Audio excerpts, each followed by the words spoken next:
High-stakes summit. We're at Mar-a-Lago in Florida, where President Trump talks North Korea and tariffs with Japan's prime minister. Update on Syria. Lawmakers and military officials debate what to do following the U.S.-led missile strikes. A post-Castro Cuba. What's next for the majority Catholic country as they prepare for a new president? And enough with the fake news. Experts in church communications gather in Rome to explore social media and free speech. On EWTN News Nightly for Tuesday, April 17th, 2018.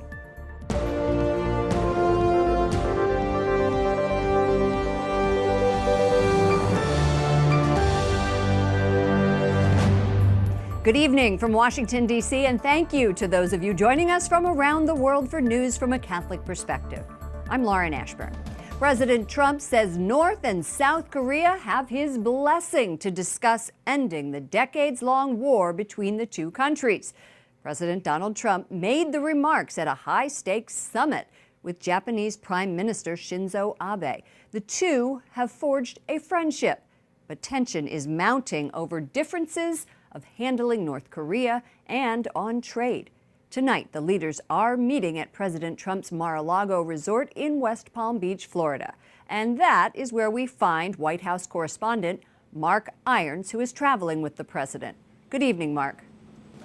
Good evening, Lauren. The president has met with Prime Minister Shinzo Abe. More than any other world leader, the White House is expecting a very positive summit here over the next couple of days. But Prime Minister Abe is showing some concern with the president's plan to sit down with the North Korean leader Kim Jong-un. And President Trump is saying that when it comes to trade, Japan is not playing fair.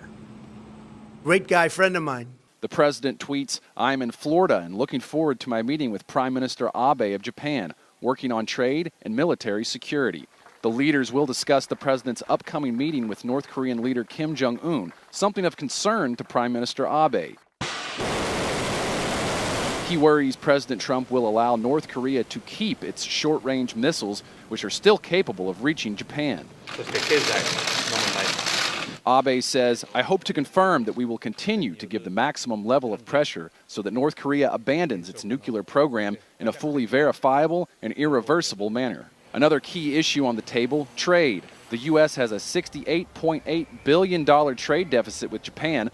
Trump has exempted many U.S. allies from newly imposed tariffs on aluminum and steel imports, but not Japan. And the president fulfilled a campaign promise to cancel the Trans-Pacific Partnership, although last week, Trump said he'd be open to renegotiating the trade deal. The president tweeted, "Would only join TPP if the deal was substantially better than the deal offered to President Obama. We already have bilateral deals with 6 of the 11 nations in TPP and are working to make a deal with the biggest of those nations, Japan, who has hit us hard on trade for years." Today, the White House chief economic advisor, Larry Kudlow, says the administration would like to reach a free trade agreement with Japan at some point, but he's also downplaying the idea of the U.S. re-entering TPP, saying at this point it's more of a thought than a policy. Lauren? Mark, there's a lot at stake as President Trump prepares to meet with Kim Jong-un. How is Japan's Prime Minister Abe trying to add his voice to the conversation? Well, President Trump and Shinzo Abe have reportedly been in constant communication since the president agreed to sit down with Kim Jong-un. In addition to wanting the North Koreans to end their nuclear weapons program, Abe is calling for the release of Japanese abductees. The U.S. is also pushing for the release of Americans in North Korea. Lauren? White House correspondent Mark Irons traveling with the president in West Palm Beach, Florida. Officials in Saudi Arabia say they are in talks with the Trump administration about sending their military into Syria. Reports indicate President Trump wants to assemble an Arab force to replace American troops stationed in the war-torn country. It's been 10 days since alleged chemical attacks killed dozens in southern Syria. Correspondent Wyatt Goolsby reports from the Pentagon. Syrians are celebrating the anniversary of their independence from the French. Shouting pro-Syrian slogans, they carry flags and photos of President Assad. Syria's state news agency claims UN-backed inspectors have been allowed into the Damascus suburb of Douma. It's the site of a suspected gas attack on April 7th, where 40 people died. UN Secretary General Antonio Guterres stopped short of confirming the news.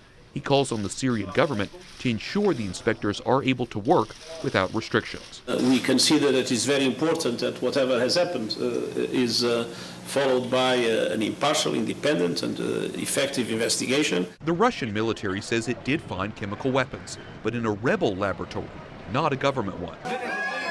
Syrian activists still blame the Assad regime for the attack. It prompted the U.S., Britain, and France to launch a weekend strike on Syrian research facilities. Russian officials say the alleged attack in Syria was a fabrication staged by British intelligence agencies to pave the way for Allied strikes. The U.S. and its allies dispute that, saying the airstrikes were justified. I'll begin in Syria and then move to Iraq. Army Colonel Ryan Dillon, a coalition spokesperson talking to the press from Baghdad, says U.S. forces in Syria have not seen any uptick in violence since the airstrikes. I asked him about Assad and Russia's other ally, Iran. How often do coalition forces or SDF forces engage with Iranian-backed troops? I know that we, as the coalition, do not at all. That was correspondent Wyatt Goolsbee reporting from the Pentagon, and he says that the U.S. and its allies are helping the Iraqis fight small militant groups backed by Iran, and the State Department calls Iran the greatest state sponsor of terrorism in the world. In Syria, the Catholic Chaldean Archbishop of Aleppo says it is a strong show of force, but does little to help the Syrian people. Behind closed doors, America's top military leaders brief lawmakers about Syria, reviving a broader debate on whether Congress needs to approve military action. Let's go to Capitol Hill correspondent Jason Calvi. Good evening, Jason. Good evening, Lauren. A bipartisan group of senators is proposing a new resolution to authorize the use of military force. That's known around here as an AUMF. But it would only apply to non-state terrorist groups. The war against ISIS is being fought with powers granted after 9/11. Now Congress is once again taking up the debate. The bipartisan resolution would not authorize strikes against countries like this weekend's blitz against Syria. But the bill would repeal the post-9/11 war powers, replacing it with new powers to go after specific terrorist groups. This is about ISIS, Al-Qaeda, and the Taliban, or about non-state organizations that are co-belligerents with them and taking hostile action against the United States or coalition partners. Republican co-sponsor Jeff Flake tells me it's needed. We've needed this for a number of reasons. One, Congress has kind of shirked its responsibility in this regard. But two, the administration needs Congress to have skin in the game. And this will definitely give us a chance to weigh in. The bill would require Congress to review the authorization every 4 years. Not all lawmakers are convinced. Republican critic Rand Paul says it leads the U.S. down a dangerous path. Yeah, you could pass an authorization specifically for one targeted group. You could do it for a shorter period of time. The problem is if you have no time constraint and no geographic constraint, basically you're committing us to worldwide war forever. So basically I see this new AUMF as a rubber stamp for perpetual war, and I think that's a big mistake. The Senate Foreign Relations Committee next week will consider this war powers bill, but Speaker Ryan dismissed the new proposal and would not commit to a vote in the House. Republican Congressman Don Bacon of Nebraska tells me, despite Ryan's objections, he thinks it's the right thing to do. Lauren? Capitol Hill correspondent Jason Calvi. Thank you, Jason. Joining me now is Congressman Bradley Byrne, a Republican from Alabama and a member of the House Armed Services Committee. Congressman, welcome to the program. It's great to be with you. Congress's role in authorizing the use of military force has been a hot topic for decades. Should the president have come to Congress before Friday's military strikes in Syria? No, he did not have that obligation. Now, let me make this very clear. I've been saying for years that we need a new authorization for the use of military force for what we're doing in the Middle East. But that particular strike falls within his authority under Article 2 of the Constitution. So I think he had plenty of authority to do it, and he did not need congressional approval before he did it. House Minority Leader Nancy Pelosi would disagree with you. She issued a statement saying, "One night of airstrikes is not a substitute for a clear, comprehensive, Syria strategy. The president must come to Congress and secure an authorization for use of military force by proposing that comprehensive strategy." Your thoughts? Well, I think we do need a comprehensive strategy, but I don't think he had to come to the Congress before he made that particular strike. Now, if you talk about the greater effort there in Syria and outside of Syria, yes, I think we need a strategy there. But we've got to resolve, and this is for all of us, Congress and the President, we've got to resolve what we want to do there. Do we want to be there on a permanent basis? If so, what are we trying to accomplish there? Now, I've been concerned from the very beginning that we didn't have a clear Syria policy going back to President Obama. And we need to make up our minds. Do we want to be there on a permanent basis to try to advocate for a new government there? Or do we want to have a much more limited role? I personally believe we should have a more limited role, and I think that's where the president is. And I think it is, too. He talked about pulling out those 2,000 troops who are remaining. Yesterday, I talked to Claire Lopez, the Center for Security Policy. She told me that the Trump administration is making very clear the purpose of these strikes is not to intervene in the civil war, yet hundreds of thousands of people have died in the past 7 years, and we're pulling out those remaining troops. Are we just giving up on them? No, I think we're taking a very realistic view of what we can accomplish there. You know, there's some places where even with all of our military power, we cannot accomplish the policy end or the interest of the United States. What is the interest of the United States in Syria? I mean, it's hard to find what our interest is there beyond, in a very general sense, making sure that we uphold that this general international rule that we will not tolerate anybody in the world using chemical weapons on other people. So the strike Friday night was as much a message to Iran and to Russia as it was a strike against Syria itself. Let's talk about Syrian refugees for a minute. In 2015, you asked then President Obama to stop the Syrian refugee program due to security concerns. What's your feeling now? I have the same concerns. Here's the problem. Syria's a failed state. So our ability to vet anybody coming from that part of the world is very low. We just don't know who these people are. They can tell us that they're this person from this village, but we have no way of knowing if they're that person or if they're a terrorist fighter that's been embedded in the refugee program. The people of Syria, even the refugees, are far better if we can take care of them there than try to bring them over here. So I hope that we will pursue that sort of a program and help the Syrian refugees over there and not spend the considerable resources to bring a much smaller number of them over here. Congressman Bradley Byrne, Republican from Alabama, member of the House Armed Services Committee, thank you for joining us. It's a pleasure to be with you. Vice President Mike Pence announces $16 million in aid for Venezuelans fleeing their country. We're with you to see freedom once again prosper and thrive and to end the humanitarian crisis that is Venezuela. Pence made the announcement at the Summit of the Americas in Peru as a Venezuelan Catholic charity warns of the death of thousands of children due to malnutrition. The U.S. aid will provide migrants with safe drinking water, shelter, and work opportunities. More than 1 million refugees have fled Venezuela in the past 2 years due to the economic and political crisis. For more information on this story, visit our partners at CatholicNewsAgency.com.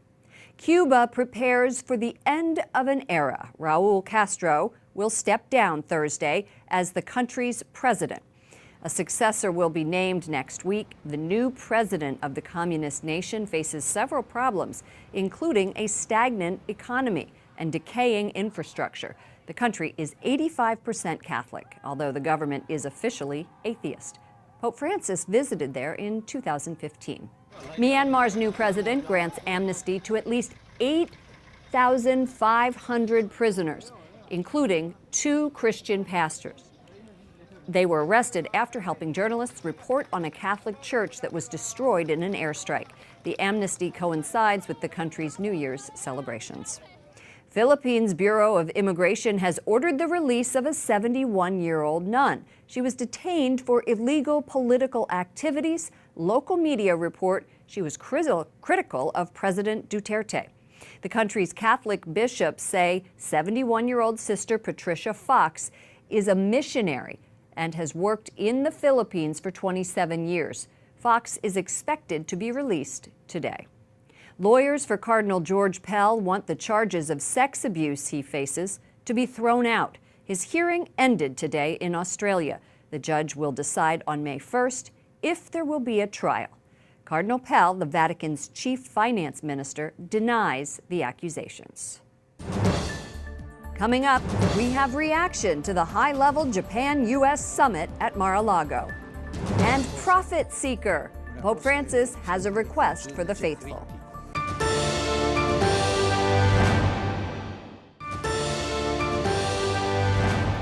A pop-up exhibit outside the White House is bringing awareness to the opioid crisis. Prescribed to Death features more than 20,000 engraved faces on pills, one for each of the people who died in 2015 from opioid addiction.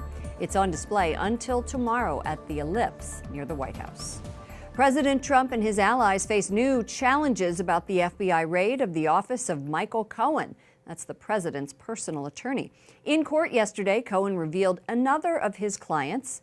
That was Fox News host Sean Hannity. The network today says Hannity continues to have our full support.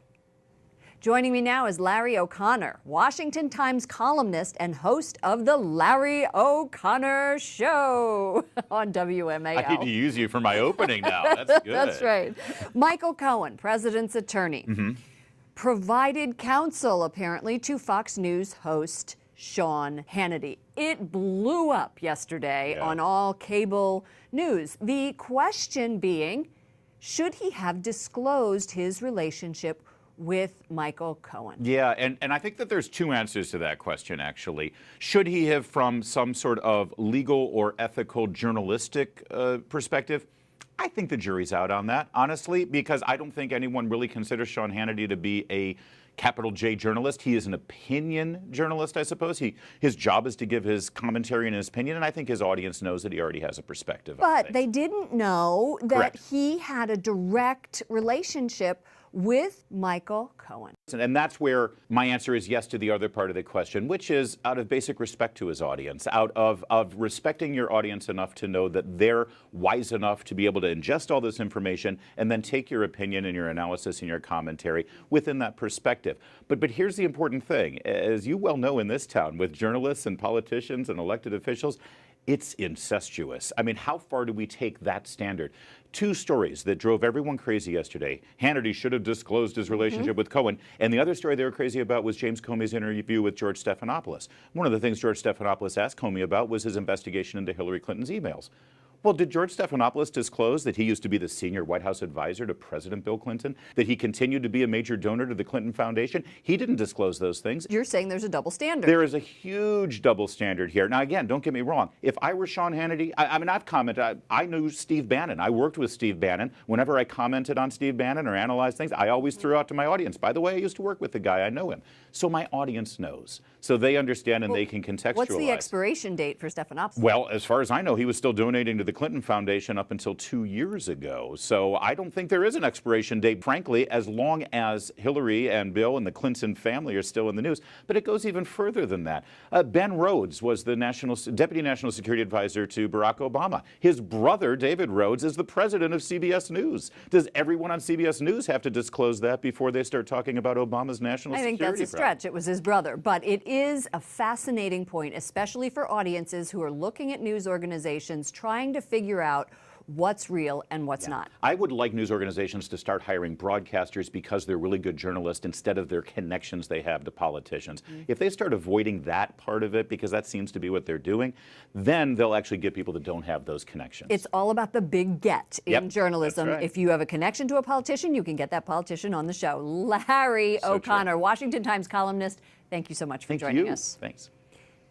The Supreme Court issues the Trump administration a defeat. It says a federal law making it easier to deport immigrants convicted of crimes is too vague.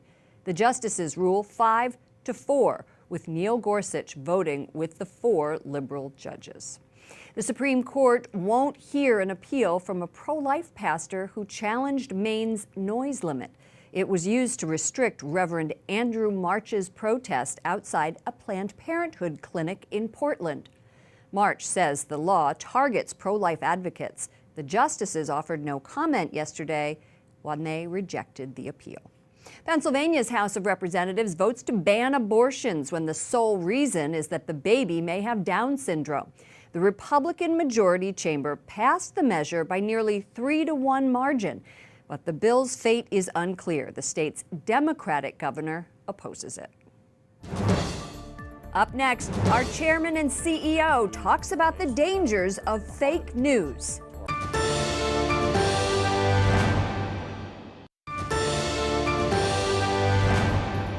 La Chiesa ha bisogno dei profeti.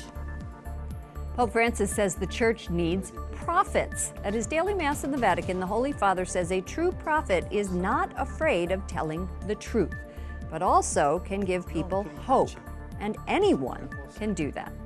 Experts in the church communication area are gathering in Rome this week to explore dialogue and respect in the public arena. An American professor taking part says social media platforms are not neutral and therefore pose a serious challenge to freedom of expression.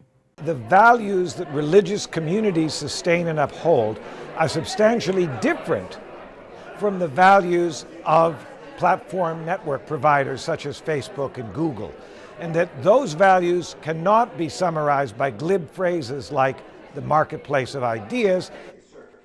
The Pontifical University of the Holy Cross is hosting this conference. Participants are focusing on the dynamics of today's media environment and the limitations the church faces as it tries to communicate its message. Vatican correspondent Juliette Lindley joins us from rainy Rome. Juliette, you were at the conference. What's the goal? Why is it important to be debating these issues now? Well, to quote Pope Francis during World Communications Day 4 years ago, he said we need to resolve our differences through forms of dialogue which help us grow in understanding, and mutual respect, and a culture of encounter demands that we be ready not only to give but also to receive, and media can help us greatly in this. So today, more than ever, so-called fake news and post-truth are dominating public debate, and in some countries, increasingly, they're trying to restrict freedom of expression.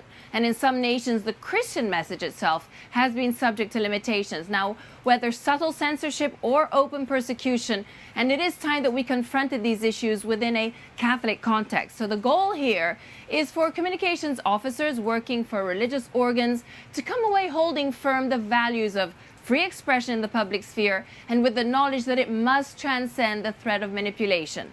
And as we know, ecclesiastical communications officers, they have the task of serving society by contributing to the free flow of information. Even the Pope mentioned fake news in his latest apostolic exhortation. Our CEO and chairman, Michael Warsaw, is among the speakers. Have you talked to him about what his message is going to be? Indeed, Lauren. So Michael Warsaw is tackling the topic of religious information in a fake news society. And the key learning he wants participants to go away with when they leave Rome is a very, very straightforward one. And it's this: goodness, truth, and beauty will always triumph over fake news. If we focus on the essence of the gospel, then nothing can overturn it, even in the digital era. And that is something that we all need to hold strong in our hearts, isn't it? Live truth, live Catholic. That happens to be EWTN's motto. Tell us about the university hosting this conference.